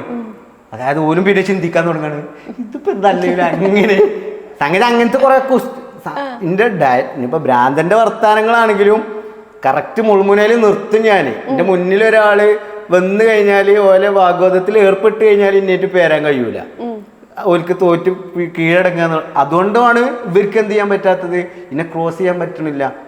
അപ്പോൾ എനിക്ക് തന്നെ തോന്നുകയാണ് എനിക്കെന്തോ ഒരു പവർ കിട്ടിയിട്ടുണ്ട് ഇതാണ്. പക്ഷെ അതൊക്കെ എൻ്റെ സബ് കോൺഷ്യസ് മെമ്മറിയാണ് എനിക്ക് പണി തരുന്നത്. അതായത് ഈ കോൺഷ്യസ് മെമ്മറിന്റെ മുകളിൽ എത്തിയിട്ടുണ്ട്. സബ് കോൺഷ്യസ് മെമ്മറിയിൽ ഞാൻ വളർത്തിക്കൊണ്ടുവന്ന സാധനമാണിത്. ഏത് ജിന്ന്, ചെയ്ത്താന്, മറ്റേ ചേക്കുട്ടിപ്പാപ്പ, ഈ ജനങ്ങൾ പറയുന്ന സാധനമൊക്കെ അടുക്കി വന്ന് നമ്മളെ നോർമൽ സ്റ്റേജിന് മുകളിൽ എത്തിക്കഴിഞ്ഞ് പിന്നെ ഇതാണ് വർക്കൗട്ട് ആവുന്നത്. ഈ സബ് കോൺഷ്യസ് മെമ്മറിയിൽ നമ്മൾ വളർത്തിയ സംഭവമാണ്. പിന്നെ നമ്മളാണ് ജീവിക്കുന്നത് സബ് കോൺഷ്യസ് മെമ്മറിയിലെ ക്യാരക്ടറാണ്. അവിടെ അൻഷിഫ് എന്നുള്ള പറഞ്ഞ സംഭവത്തിന് പിന്നെ അവിടെ എന്തില്ല, പ്രസക്തി ഇല്ല. സംസാരിക്കുന്നതും ചെയ്യുന്ന കാര്യങ്ങളൊക്കെ ഒരു സൂപ്പർ ഹ്യൂമൻ പവറിൽ ചെയ്യുന്ന സംഭവം. അപ്പൊ നമുക്ക് എന്ത് ചെയ്യാണ്, ഭയങ്കര മെമ്മറി പവർ. അതായത് നമ്മൾ ചെറുപ്പം മുതൽ പഠിച്ച സംഭവങ്ങളെ കുറിച്ചൊക്കെ ഓർമ്മ വരും. അതും നമ്മളൊരു ആൾ ചർച്ച ചെയ്യുകയാണെങ്കിൽ അത് തലച്ചോറിന്റെ ബാക്ക് സൈഡിൽ സ്റ്റെപ്പ് ബൈ സ്റ്റെപ്പ് ആയിട്ട് വരിക്ക് ഇങ്ങനെ നിൽക്കും. നമുക്ക് പറയാനുള്ള പോയിന്റുകൾ നമ്മൾ ഒരിക്കലും എന്ത് ചെയ്യില്ല, സ്റ്റെക്ക് ആവൂല. അത്രക്കും സബ് കോൺഷ്യസ് മെമ്മറിന്റെ പവറാണ് അത്. ഇങ്ങനെ ഇവിടേക്ക് ഞാൻ ഈ ഗ്രില്ലിന്റെ ഉള്ളിലൊക്കെ ഞാൻ സെല്ലിലേക്ക് കയറ്റുമ്പോൾ എനിക്കറിയില്ല എനിക്കിത് ഭ്രാന്താണ്. ഇവരൊക്കെ കുറേ ആൾക്കാരുണ്ട്. അപ്പൊ ഇവർക്കൊക്കെ ഭ്രാന്താ. അപ്പൊ ഇവർക്കൊക്കെ ഇതേപോലെ കഴിവുണ്ട് എഴുതിട്ട് നിൽക്കുകയാണ് ഇവരൊക്കെ. അതായത് ഞാൻ എൻ്റെ അടുത്തുണ്ടായിരുന്ന ഒരു പെണ്ണാണ്. അവൾ ഇതേപോലെ ഒരു എഴുത്തുകാരിയാണ്. പുസ്തകം എഴുതി നല്ല വായിക്കണേ അങ്ങനെ ഭ്രാന്തായിരുന്നു. ഞാൻ ഫേസ്ബുക്കിൽ അത്യാവശ്യം എഴുതുന്ന അങ്ങനത്തെ ഒരു മൈൻഡിലുള്ള ആളായിരുന്നു കുറച്ച് മുമ്പ്. റൈറ്റിംഗേഴ്സ് പറഞ്ഞിട്ടുള്ള ഗ്രൂപ്പിലൊക്കെ. അങ്ങനെ ആ ഒരു സമയത്ത് ഇവിടെ ഉള്ള ആളുകളൊക്കെ ഒരുവിധ ആളുകളൊക്കെ എന്തൊക്കെയോ കഴിവുകളുള്ള ആളുകളാണ്. കൂടുതലും ഒരു പ്രത്യേക ടൈപ്പ് എന്തെങ്കിലുമൊക്കെ ഒരു ആക്ടിവിറ്റി, ഹൈപ്പർ ആക്ടിവിറ്റി ഉള്ള ആളുകളാണ്. കുഞ്ഞോള് തലേ ദിവസം കാണാൻ പോകുന്നു, അപ്പോഴാണ് ആൾ ഓക്കെ ആവുന്നത്. അപ്പൊ കുഞ്ഞോള് ഇക്കാക്ക വന്ന് കണ്ടില്ലേ, അപ്പൊ എന്താ പറഞ്ഞേ? വീട്ടിൽ വന്നിട്ട് ഇങ്ങനെ പറഞ്ഞ് ആള് കുറച്ച് ഡേഞ്ചർ സോൺ ആണ് മൂപ്പര്. അപ്പൊ പുതിയാപ്പിളിനെ കാണാൻ മെന്റൽ ഹോസ്പിറ്റലിലേക്ക് വന്നാ പിന്നെ ഡേഞ്ചർ ആണെന്ന് പറയില്ലേ. എന്റെ താത്തി അളിയാക്കിയും ഏട്ടനാണ് പോയിന്നത്. അപ്പൊ ഇങ്ങനെ പറഞ്ഞേ എന്റേതാണ് എടുക്കുന്ന തീരുമാനാണ്. നിങ്ങൾക്ക് ഓർമ്മ ഉണ്ടാവില്ലെന്ന് ഞാൻ ഇവരെന്തൊക്കെയാ പറയാ. അറിയാണേ ഞാൻ മരുന്ന് എത്തിച്ചല്ലേ മരുന്നിനൊരു പ്രശ്നമുണ്ടോ ഒന്നും ഞങ്ങളെ വീട്ടുകാർക്കും അറിയില്ല എത്രത്തോളം ഇത് ഡേഞ്ചറാണ് എന്നുള്ളത് ഞങ്ങളെ വീട്ടുകാർക്കും അറിയില്ല. വിളിക്കുമ്പോ പറയും കുഴപ്പമില്ല. എന്നോട് എന്താ പറഞ്ഞത്, ഉറക്കി കിടത്തിയേക്കാണ് ഹോസ്പിറ്റലില്, മയക്കുമരുന്ന് കൊടുത്ത് ഉറക്കി കിടത്തിയേക്കാണ്, 2 ദിവസം കൊണ്ട് നോർമലാവും എന്ന് പറഞ്ഞേ. ഉറക്കിന്റെ പ്രശ്നമാണ്, അപ്പൊ 2 ദിവസം കൊണ്ട് നോർമലാവും, കുഴപ്പമൊന്നുമില്ല. പിന്നെ ഇവർ കണ്ടപ്പോഴാണ് ഇത് ഇങ്ങനെയൊക്കെയാണ് എന്ന് മനസ്സിലായത്. അപ്പൊ എന്നോട് വന്ന് പറഞ്ഞേ ഇങ്ങനെയാണ്, ഈയാണ് തീരുമാനം എടുക്കേണ്ടത്, ഞങ്ങള് നിർബന്ധിക്കൂല. അളിയാക്കയാണ് തീരുമാനിക്കുന്നത്. അപ്പൊ അളിയാക്കിയും പിന്നെ ഇവരും അപ്പൊ ഇവരൊക്കെ കൂടിയിട്ട് തീരുമാനം എടുക്കുമ്പോ അവർക്ക് ഒരിക്കലും എന്ത് ചെയ്യാൻ പാടില്ല, ഒരു ഭ്രാന്തനെ പിടിച്ച് കെട്ടിച്ചു കൊടുത്തു. ബാപ്പ മരിച്ച കുട്ടീനെ ഞാൻ പറയരുതല്ലോ നിങ്ങൾ ഇന്ന അങ്ങനെ എന്റെ ബാപ്പ ഉണ്ടെങ്കിൽ എനിക്ക് ഈ അവസ്ഥ വരൂല. അപ്പൊ അവരെന്ത് ചെയ്യും, ഓര് നല്ലോണം ചർച്ച ചെയ്യും. അപ്പൊ ഇവിടെ തീരുമാനത്തിന് വിട്ടുകൊടുത്ത്. പക്ഷെ ഇവിടെ കല്യാണം കഴിച്ചതുകൊണ്ടാണ് നിങ്ങൾക്ക് ഒരു ജീവിതം കിട്ടിയത്. അതെ, അല്ലെങ്കിൽ ഭ്രാന്തനെ ആരും കിട്ടാൻ വരുവോ? വരൂല. അല്ല സീരിയസ്ലി ഒരു പ്രാവശ്യം വട്ട് വന്നവർ ആരും പിന്നെ കണ്ണു കൊടുക്കൂല. എന്നെ പോലെ ഭ്രാന്തുള്ള എന്നിട്ട് അപ്പൊ എന്നോട് ചോദിച്ചു ഈയാണ് തീരുമാനം എടുക്കേണ്ടത്, ഞങ്ങള് നിർബന്ധിക്കൂല, അത് വേണ്ടാന്നും പറയില്ല, എന്റെ തീരുമാനമാണ്. എനിക്ക് ഓക്കെയാണ്, കുഴപ്പമില്ല. ആദ്യം ഞങ്ങള് മുന്നിൽ മാറി, ക്യാമറ മുന്നിൽ മാറി എന്റെ ട്രൗസറും പാന്റും ഒക്കെ കൊണ്ടാണ് അങ്ങോട്ട് പോവാം. എന്നിട്ട് ഞാന് കുഴപ്പമൊന്നുമില്ല, എനിക്ക് ഓക്കെയാണ് എന്ന് പറഞ്ഞത്. ഞങ്ങൾ ആദ്യം ഫോൺ വിളി അങ്ങനെയൊക്കെ സംഭവങ്ങളൊക്കെ ഉണ്ടായതുകൊണ്ട് ഇഷ്ടം, ആ ഒരു അറ്റാച്ച്മെന്റ് ഉണ്ടായിരുന്നു. പടച്ചോന് ഞങ്ങൾക്കൊരു മുഹബത്ത് ഇട്ടുന്നില്ല, അതുകൊണ്ട് പടച്ചോന് ഇപ്പൊ ചിലപ്പോ ഫോൺ കോൾ ഒന്നും ഇല്ലാന്നുണ്ടെങ്കിൽ ചിലപ്പോ ഞാൻ വേണ്ടാന്ന് പറയാതിരിക്കാം. കാരണം ഞങ്ങള് ഒരു ബന്ധമില്ലല്ലോ ഞങ്ങള് തമ്മില്. ജസ്റ്റ് ഒരു ഫോട്ടോ കണ്ടു എന്നുള്ള ഫോണൊക്കെ തമ്മിലോ. അതെ, കുഴപ്പമൊന്നുമില്ല, എനിക്കൊക്കെയാണ്, പ്രശ്നമൊന്നുമില്ല പറഞ്ഞേ. അത് കഴിഞ്ഞേക്ക് പിന്നെ പിറ്റേ ദിവസം കാണാൻ വന്നു, വീട്ടിക്ക് കാണാൻ വന്നു. അല്ല ലോകത്ത് ആദ്യമായി അല്ലേ എനിക്ക് അല്ല നമ്മുടെ ഒരു ബോധമില്ലായ്മയിൽ ഇങ്ങനെ നിക്ക 7 ദിവസം അവിടെ കടന്ന് എന്റെ അടുത്തേക്ക് പിന്നെ ഇവിടെ അമ്മമാരോട് എല്ലാവരും പറഞ്ഞു ഹോസ്പിറ്റലിൽ അധികം കടത്തരുത്, ഹോസ്പിറ്റലിൽ അധികം അവനെ കടത്തണ്ട, കാരണം അവന് പിന്നെ സ്ഥിര ഭ്രാന്തനായി മാറും, അങ്ങനെയും പറഞ്ഞ ആൾക്കാര്. അതായത് ഇത് ഡോക്ടർ നിങ്ങൾക്ക് ധൈര്യം ഉണ്ടെങ്കിൽ കൊണ്ടുപോവാ, ഇപ്പൊ ഉറക്കം ക്ലിയർ ആയി കുറച്ച് നോർമൽ സ്റ്റേജിലാണ്, പക്ഷെ മരുന്ന് കണ്ടിന്യൂ ചെയ്യണം പറഞ്ഞു. മരുന്ന് ഒരു മരവിപ്പിക്കണ മരുന്നാണ്, അതായത് മറവിക്കുള്ള മരുന്ന്, മയക്കുമരുന്ന് പോലത്തെ ഒരു സംഭവമാണ്. ആ ഗുളിക കുടിച്ചാല് പിന്നെ ആടിക്കൊണ്ടേയിരിക്കും എപ്പോഴും, എന്നിട്ട് ഉറങ്ങും. പിന്നെ നീച്ചാ പിന്നെ ഫുള്ള് കുറച്ചേരൊക്കെ ഇങ്ങനെ അതായത് ഇതിന്റെ ലോങ് ടൈം മെമ്മറിയിൽ എന്തോ ഒരു സംഭവം സ്പാർക്ക് ചെയ്തതാണ്. അതായത് ഈ മരണത്തിന്റെ എന്തോ ഒരു സംഭവം അത് ഡോക്ടർ പറഞ്ഞു. അപ്പൊ അത് നമ്മൾ എറസ് ചെയ്ത് കളയണം, മെമ്മറിയിൽ നിന്ന് ഇത് ബ്ലാക്ക് ഔട്ട് ചെയ്യണം, എന്നാലേ എനിക്ക് നോർമൽ ലൈഫിൽ ജീവിക്കാൻ കഴിയുള്ളൂ. മറ്റേ ആ ഇങ്ങനെ പിന്തുടർന്നുകൊണ്ടേയിരിക്കും. അപ്പൊ ഇത് എറസ് ചെയ്യണമെന്നുണ്ടെങ്കിൽ ഓർമ്മകൾ നശിക്കുന്ന മരുന്ന് കുടിക്കണം, മെമ്മറി പവർ ലോങ് ടൈം മെമ്മറിന്ന് പോകണം. അപ്പൊ പിന്നെ എനിക്ക് മരുന്ന് കുടിച്ചാല് ഷോർട്ട് ടൈം മെമ്മറി മാത്രമേ ഉള്ളൂ. അതായത് രാവിലെ കഴിച്ചത് എന്താ, ലോങ് ടൈം മെമ്മറിന്ന് ഈ സംഭവം ഷോർട്ട് ടൈം മെമ്മറിത്തെ സംഭവം കുറച്ച് മുമ്പ് സംഭവിച്ചതല്ലേ, അത് കളയണം. ലോങ് ടൈം മെമ്മറി എനിക്ക് ഉണ്ടാവും. അതായത് എന്റെ ബാപ്പാന്റെ പേരെന്താണ്, എന്റെ വീട് എവിടെയാണ്, ഓർമ്മയുണ്ട്. ഒരു കാര്യം ചോദിക്കട്ടെ, നിങ്ങൾക്ക് ശരിക്കും സർട്ടിഫൈഡ് ആണോ നിങ്ങള്? സർട്ടിഫൈഡ് ഭ്രാന്ത്, അങ്ങനെ ഉണ്ടല്ലോ, ഭ്രാന്ത് വന്നവർക്ക് എന്തും ചെയ്യാം, പിന്നെ സർട്ടിഫൈഡ് ഭ്രാന്തനാണ് ഞാൻ.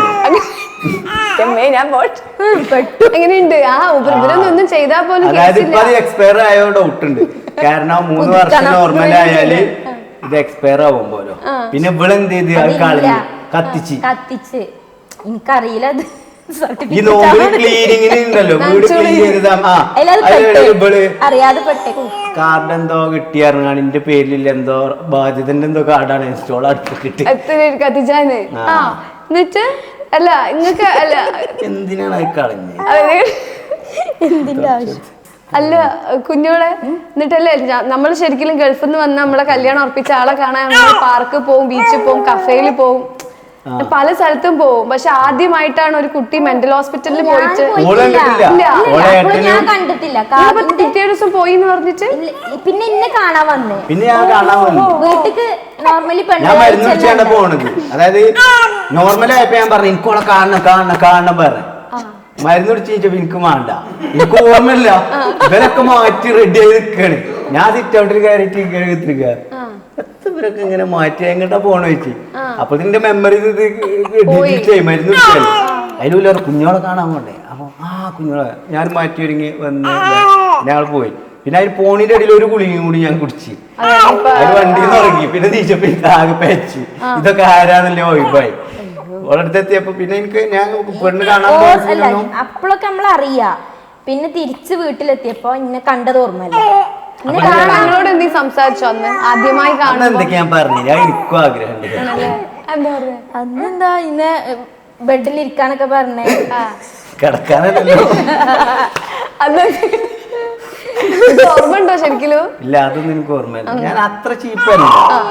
അങ്ങനെയല്ല, ജസ്റ്റ് ഒപ്പം ഇരിക്കാൻ പറഞ്ഞ വർത്താനം പറയാന് വർത്താനൊക്കെ ചോദിച്ച് പെട്ടെന്ന് ഞങ്ങൾ അങ്ങനെ അധിക ടൈം നല്ല പോലെയാണോ ചോദിക്കുന്നത്? നോർമലിനെ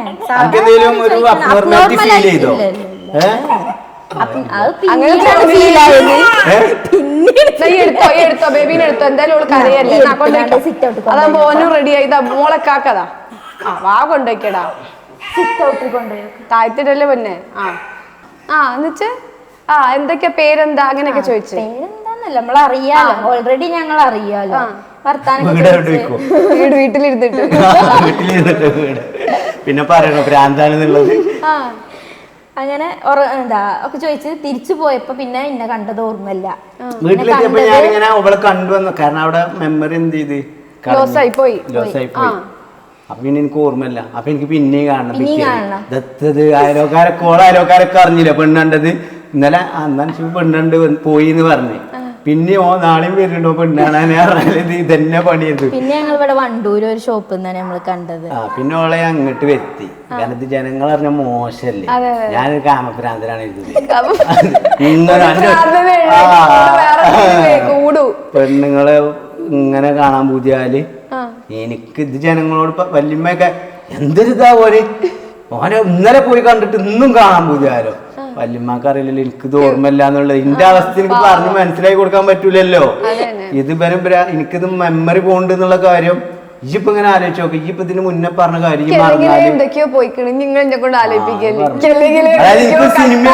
ഒരു സിനിമയൊന്നും കണ്ടാൽ എനിക്ക് മനസ്സിലാവൂല. അതായത് നമ്മൾ ഈ സിനിമ എന്ന് പറയുന്നത് ഈ ദൃശ്യങ്ങൾ അടുക്കി വെച്ച സംഭവല്ലേ. ഒരു ദൃശ്യം നമ്മൾ കണ്ട് അത് നമ്മളെ മെമ്മറിയിൽ നിൽക്കുന്നതാണ് അടുത്ത ദൃശ്യം മനസ്സിലാവുന്നത്. ഈ സംഭവം ഇതാണെന്നുള്ളത് എനിക്കിത് മനസ്സിലാവൂല. ഞാൻ മറ്റേ കട്ടപ്പനയിലെ ഹൃതിക് റോഷനൊക്കെ എന്റെ മൂർധന്യാവസ്ഥയിലാണ് ആ പടം റിലീസാവുന്നത്.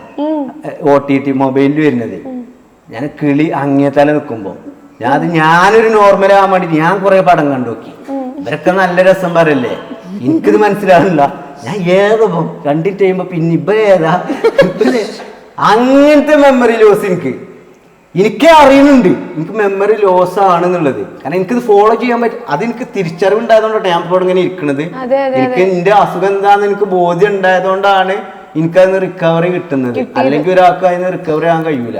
കാരണം എനിക്ക് പടം ആ സിനിമകളൊന്നും എനിക്ക് ഫോളോ ചെയ്യാൻ പറ്റാത്തത് ഇതുകൊണ്ടാണ്. എനിക്കെന്റെ മെമ്മറി കിട്ടുന്നില്ല, ഫോളോ ചെയ്യാൻ പറ്റുന്നില്ല, പ്രസന്റിൽ നിൽക്കാനില്ല.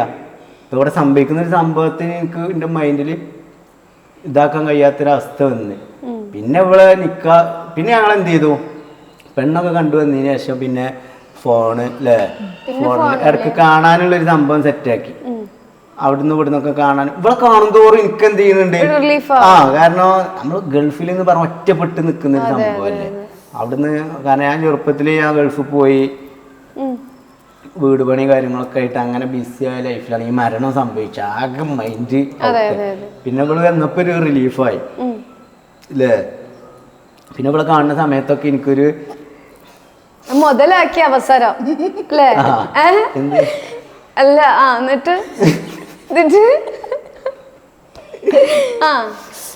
നിക്കാഹ് കഴിയുന്നു എപ്പോഴത് പൂർണ്ണമായി നിങ്ങളേന്ന് പോകുന്നത്? നിക്കാഹിന്റെ തലേ ദിവസമാണ് പറയുന്നത്. പോയി പറഞ്ഞാല് ഇപ്പോഴും പോയിന്ന് എനിക്ക് തോന്നില്ല. കഴിഞ്ഞ് ഫസ്റ്റ് പിറ്റേ ദിവസം ഇങ്ങനെ പുറത്തു കൊണ്ടുപോകല്ലോ, അന്ന് ഇന്ന റോട്ടിലൊക്കെ ഇറക്കി വിട്ട് കണ്ടു പോയിക്കണേ. എന്റെ മോളെ നിനക്ക് പാവം സുഖമില്ലായ്മല്ലേ. ആ കുട്ടീനെ ഞങ്ങള് നല്ലോണം നോക്കണം കേട്ടോ. അവൾ അത്ര റിസ്ക് എടുത്തിട്ട് ഞങ്ങളെ കൂടെ വന്നേ. ഓള് നിക്കാതെ കഴിഞ്ഞിട്ട് ഞങ്ങൾ റോട്ടിൽ നിന്ന് ഇറക്കി വിട്ടു പോയി. എന്നിട്ടും പാവ ഞാൻ തിരിച്ചു. എനിക്കതിന് ഓളില്ല കാര്യം ഞാൻ മറന്നാലേ. അത് ശരിയാണ്, അത് ശരിയാ. പക്ഷെ ആപത്ത് സമയത്തോളം ഞങ്ങളെ കൂടെ നിന്ന്. ഞാൻ എനിക്ക് ഓർമ്മ ഉണ്ടെങ്കിലല്ലേ ഓളെ കൂട്ടാൻ പറ്റുള്ളൂ. എന്നിട്ട് ഈ ഇങ്ങനെ വന്ന് ഓട്ടോറിക്ഷ വിളിച്ചോ? അല്ല, കുറച്ച് കഴിഞ്ഞപ്പോ വീണ്ടും ഞാൻ കുറച്ച് കഴിയുമ്പോ ഓർമ്മ വരൂ. നമുക്ക് അറിയാത്ത സ്ഥലമാണ്, ഇവരെ ഈ നാട്ടിലാണ് വന്നിരിക്കുന്നത്. അല്ല, അപ്പൊ നിങ്ങൾക്ക് ഓർമ്മ പോകുന്നത് ഇവിടെ അറിയാണ്ടായിട്ട് ഇറക്കി വിടുന്നതാ? അതല്ല, അത് ചിലപ്പോ എന്തോ ഒരു ദേഷ്യത്തിലാണ്. എനിക്ക് അന്ന് എന്റെ ഇമോഷൻസിനെ കൺട്രോൾ ചെയ്യാൻ പറ്റൂല.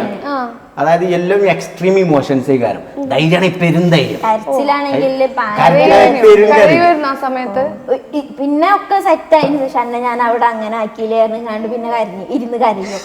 അന്നെ ഞാൻ അങ്ങനെ ഇറക്കി. അതൊരു നിഷ്കളങ്ക കരച്ചിലായിരിക്കും. ദേഷ്യാണെങ്കിൽ ഭയങ്കര ദേഷ്യത്തിലാണ് നമ്മളവിടെ ഇറക്കി വിടുക. ഇറക്കി വിട്ടുകാണ്ട് എന്താ ചൈക്കോ പറഞ്ഞാണ്ട് തിരിച്ച് ഇന്നെ ഇട്ടുകാണ്ട് പോകും. എന്നിട്ട് കരയും. ഭയങ്കര കരച്ചിലാക്കാര അല്ലെങ്കിൽ ഭയങ്കര ദേഷ്യക്കാര. കുറച്ചൊന്നുമല്ല, ഫുൾ ഭയങ്കര ദേഷ്യം. Extreme level. നമുക്ക് എപ്പോഴാ ഫുള്ളായിട്ട് പോകുന്നത്? എത്ര ഡേയ്സ് കഴിഞ്ഞിട്ടാ? പിന്നെ അങ്ങനെ പതുക്കെ പതുക്കെ ചിലപ്പോ ശരിയായതല്ലേ, കാരണം ഞാൻ അങ്ങോട്ട് ഒക്കെ അക്സെപ്റ്റ് ചെയ്ത് ജീവിച്ചായതായിരിക്കാം. ശരിയാവാന്ന് പറഞ്ഞാല് ഇപ്പൊ നിങ്ങൾ ഓക്കെ ആയില്ലേ? ഇപ്പോഴും ഞാൻ അന്ന് ഓക്കെയാണ്, ജനങ്ങൾക്കാണ് എനിക്ക് ഭ്രാന്ത്. അതെ, അപ്പൊ ഓക്കെ ആയില്ല. ഇപ്പൊ ഓക്കെയാണ്, കാരണം ഇപ്പൊ എന്താ ഉമ്മ എപ്പോഴും നിസ്കാരല്ല അങ്ങനെയല്ല, അത് കൂടുന്നതിനനുസരിച്ചാണ്. ആളുകൾക്ക് പറയാനും പേടിയായിണ്ടാവും പിന്നെ അങ്ങോട്ട് പോയാലോ എന്നുള്ളത്. ഞാൻ എന്നിട്ട് ഇതേപോലെ ഉമ്മയും പാപ്പയൊക്കെ ഇങ്ങനെ എന്നെ വെറുപ്പിക്കുമ്പോ ഞാന് മറ്റേ ഒന്നും ഇങ്ങോട്ട് അപ്പൊ ഉമ്മാക്കൊക്കെ ഒരു പേടിയാണ്. കഴിഞ്ഞ് പിന്നെയും വന്നത് ഡോക്ടർ അല്ലേ തന്നെ പറയണു, അവനെ ശ്രദ്ധിക്കണം കേട്ടോ, നിങ്ങൾ കൊണ്ടോണിന് കുഴപ്പമില്ല, ഫുള്ള് റിസ്ക് ഇൻഷുറൻസ് എടുത്ത് കൊണ്ടുപോയിക്കൂളിയാണല്ലോ. അതേപോലെ ഞാൻ ഇവരിങ്ങനെ ഓരോന്ന് പറഞ്ഞിങ്ങനെ ഇത് കാരണം എനിക്ക്. പിന്നെ നീ ഇപ്പൊ നോമ്പൊക്കെ എടുക്കാനൊക്കെ തുടങ്ങി, അതൊന്നും ഇല്ല ഇപ്പൊ? നോമ്പ് എടുക്കും, നിസ്കാരം ഓക്കെ നിസ്കരിക്കും ചെയ്യും. അങ്ങനെയല്ല, നിസ്കരിക്കൂല. അന്ന് ഞാൻ നോമ്പല്ലാത്തപ്പോ തറാവീഹ് നിസ്കരിക്കും. അയ്യോ, അതായത് അങ്ങനത്തെ ഒരു ടൈപ്പ് എക്സ്ട്രീം ലെവൽ മതമായിരുന്നില്ല.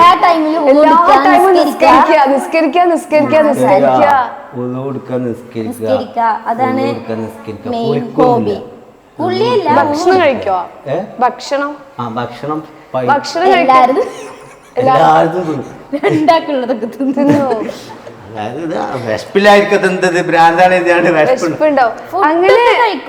അങ്ങനെ ഇപ്പൊ ഒരു നമുക്ക് തോന്നുമല്ലോ ഇപ്പൊ ഓക്കെ ആണ് എന്നുള്ളത്. അപ്പൊ മോനുണ്ടായി ആ ടൈമിലൊക്കെയാണ്.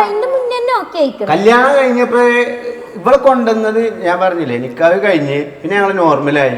പിന്നെ ഇവിടെ കൊണ്ടുവന്ന് കല്യാണം ഉണ്ടാക്കിയിട്ടില്ല. കല്യാണം ഡേറ്റ് ഫിക്സ് ചെയ്ത് ഇങ്ങനെ വെയിറ്റ് ചെയ്ത് നിൽക്കുന്ന സമയത്താണ് കയ്യിൽ പൈസ അല്ല, ഗൾഫിൽ നിന്ന് പ്രാന്തായി പോകുന്നതല്ലേ. വീട് പണിയും പെങ്ങളെ കല്യാണമൊക്കെ കഴിഞ്ഞപ്പോൾ പിന്നെ ഗൾഫിക്ക് എടുക്കൂല, പിന്നെ സീൽ ചെയ്ത് വിട്ടല്ലേ. അപ്പൊ ഇനി തിരിച്ചു പോക്ക് ഉണ്ടാവില്ല, പൈസ ഇല്ല. അപ്പൊ ഞാൻ ഇവര് കല്യാണമൊക്കെ ഇങ്ങനെ ഫിക്സ് ചെയ്ത് വലിയ സംഭവമാക്കുക. ഞാൻ ഒരു ദിവസം പെരുന്നാൾ തലേന്ന് പോയിട്ട് കൂട്ടിക്കൊണ്ടുവന്ന് വീട്ടിൽ കയറ്റി. അപ്പൊ ഉമ്മിപ്പൊന്നും അറിഞ്ഞിട്ടില്ല, എന്റെ വീട്ടിലാരും അറിഞ്ഞിട്ടില്ല. ഞാൻ കൊണ്ടുവന്ന് അപ്പൊ ഉമ്മ എന്താ മുന്നിൽ തന്നെ ഉണ്ട്. ഞാൻ പറഞ്ഞ 2 പത്തിരി ഏറെ ചുട്ടോളി, ഇന്ന് നോമ്പ് തുറക്കാൻ ഒരാളും കൂടി ഉണ്ടായിരുന്നു. അപ്പൊ ഉമ്മക്ക് ആരും മനസ്സിലായിട്ടില്ല. എന്നിട്ട് വന്നപ്പോഴാണ് ഓൾറെഡി കഴിഞ്ഞു. വീട്ടിലൊക്കെ വരലുണ്ട്, കാക്കുന്റെ വീട്ടിലൊക്കെ വരലും. പിന്നെ ഒരാരും ഇപ്പൊ ഒന്നും പറയൂല നമ്മളെ ഒരു ഇതുകൊണ്ടല്ലേ. അതെ, പിന്നെ അതിന് പറഞ്ഞാലും ഞാൻ അപ്പൊ പിന്നെ പ്രശ്നമല്ല. അപ്പൊ ഇവിടെ ബാക്കിൽ നിന്നാണ് കേട്ടോ. പിന്നെ ഉമ്മ മറ്റേ ദീപം പറഞ്ഞ് വിളക്ക് വെക്കുമല്ലോ, അതുപോലെ ഉമ്മ മറ്റേ ചട്ടൊക്കെ ആയിട്ട് എനിക്കൊരു മുന്നിൽ തന്നെ ആടാ പറയാ ഐശ്വര്യായിട്ട് തുടങ്ങിക്കോ. കൈകാട് കൊടുത്തു, ഇവക്കുള്ള പത്തിരിയാണ് ഇവിടുത്തെ ആളെന്നല്ലേ. അങ്ങനെ അതാണ് കല്യാണം സ്പെഷ്യലായിട്ട് നമ്മൾ ഉണ്ടാക്കിയിട്ടൊന്നുമില്ല. അന്ന് അങ്ങനെ കൂട്ടിക്കൊണ്ടുവന്ന് വണ്ടർഫുൾ സ്റ്റോറി. ഒരിക്കലും നമ്മൾ ഓളെ ലൈഫ് ഇപ്പൊ ഭയങ്കര ഹാപ്പി അല്ലേ ലൈഫില് അല്ലേ? അങ്ങനെ തന്നെ പോട്ടെ, മാഷാ അല്ലാ. ഇപ്പൊ മക്കളായാലും ഹാപ്പിയാന്ന് അവള് പറഞ്ഞേ. ഹാപ്പി അല്ലെങ്കിൽ ഇരിക്കൂലല്ലോ. അതെ, കൊന്നിട്ട് ഇല്ല ഇപ്പൊ നമുക്ക് ശരിക്കും മനസ്സിലാവുന്നുണ്ട് ആ ഒരു ഇത്. നല്ല രസാണ്. മക്കളായാലും നിങ്ങളായാലും ഓളായാലും എല്ലാം കൊണ്ടും ഒരു വൈബ് ഫാമിലി. ഞാൻ പറഞ്ഞില്ലേ, നമുക്ക് എന്താ പറയാ, എല്ലാവിധ പഠിച്ചവന്റെ ഭാഗത്ത് നിന്ന് അനുഗ്രഹങ്ങളും ഉണ്ടാവട്ടെ. Thank you so much. തുടങ്ങിയോ വീണ്ടും? കട്ട് ചെയ്തോ?